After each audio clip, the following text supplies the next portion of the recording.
and welcome to the Bot Box.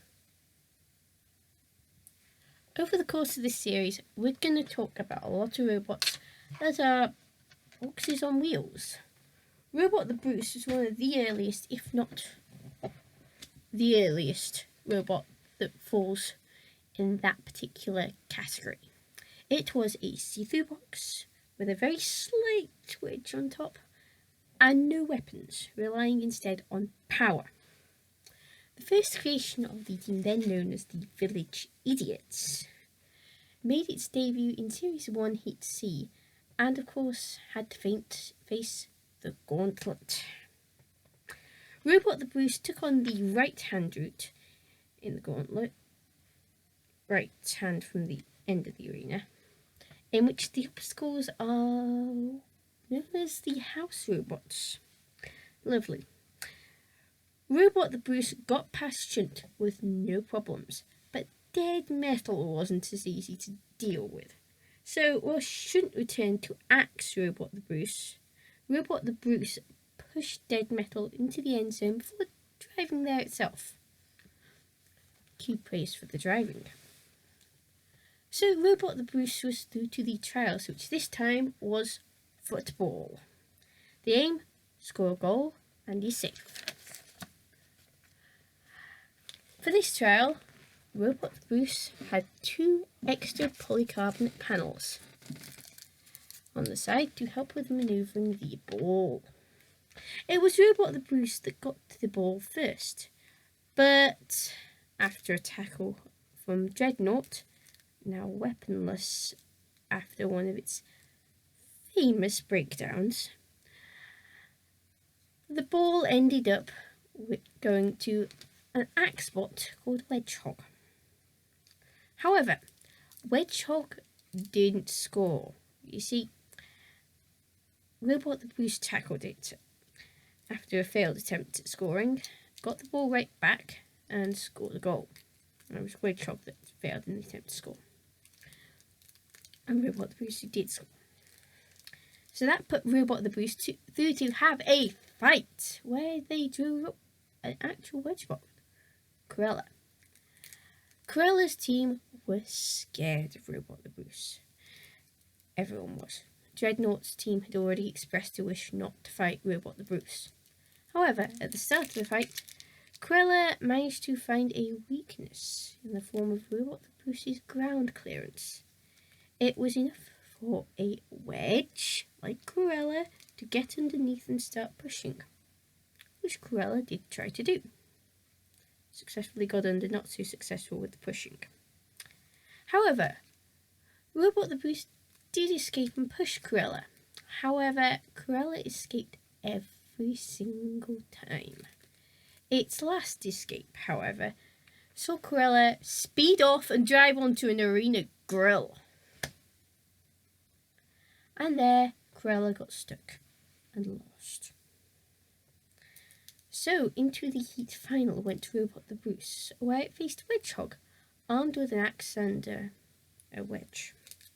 Wedgehog, however, didn't take advantage of Robot the Bruce's ground clearance, and as a result of that, Robot the Bruce went round to Wedgehog's side and pushed Wedgehog all the way onto an arena grill, where, of course, Wedgehog got stuck. And unlike Cruella, it didn't escape the house robots. So Robot the Bruce took on Shunt and Matilda, though not at the same time. So that meant Robot the Bruce had won its heat, and it was through to the grand final. It's been 95 episodes since I last talked about a grand finalist, people. So let's talk about that grand final. In Series 1, all the heat winners went into one massive rumble that was the grand final at the end of Heat F. Think about it being like the 10 robot rumble in Series 10, but with less robots, 6, and a time limit, and a title at stake instead of a card of wildness. So Robot the Bruce joined saw-wielding Wedgebot Roadblock, cone-shaped Hammerbot Body Hammer, complete with non-functional hammer, featherweight Wedgebot Cunning Plan, middleweight Spikebot Tracy, which had actually just won its heat, and front-hinged flipper Recyclops, a robot which the village idiots had been involved with. And it's put completely on the page for Robot the Bruce is in this book. Robot the Bruce stayed away from trouble at the start before electing to go for Roadblock, attacking one side.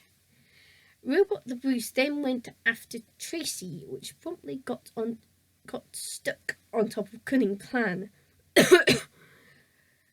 So that meant they were both out. What a way to go. Robot the Bruce then rammed Recyclops whilst being called Robert the Bruce by Jonathan. And that's how I read Robot the Bruce's name when I first heard of it. Oops. Robot the Bruce's next target was Body Hammer, which it chased and pushed a bit. Though Robot the Bruce did have a break in the attacks to go after Recyclops. Then Recyclops' chain snapped after repeated and prolonged attacks by Roadblock. So that was Recyclops out. So Roadblock went after Body Hammer, quickly followed by Robot the Bruce. Roadblock drove under Robot the Bruce whilst the latter was on the charge, tipped Robot the Bruce on its side, and having no self-righter, like, to be fair, all the other robots in Series 1, Robot the Bruce went out. Roadblock would go on to win by judge's decision, as cease was called not long after this. Robot the Bruce would not return in Series 2, but its team, the Village Idiots, would indeed return with a new robot. They would never be known as the Village Idiots again, though. They had a new team name, one that they were better known by. Team Chaos. Yep, this robot's related to a future champion. Robot the Bruce proved he didn't need a weapon to have success, but that ground clearance was a problem, as proved by Cruella and ultimately Roadblock. It still had its strengths, it had power, it was fairly well driven. It's just a shame that it's a bit overshadowed, but that can't be helped. So, who's next?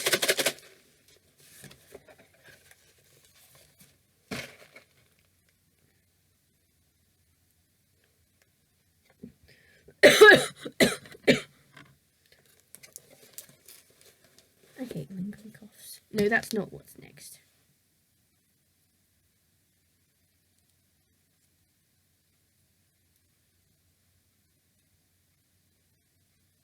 Shogun. Until next week, Callison244 out.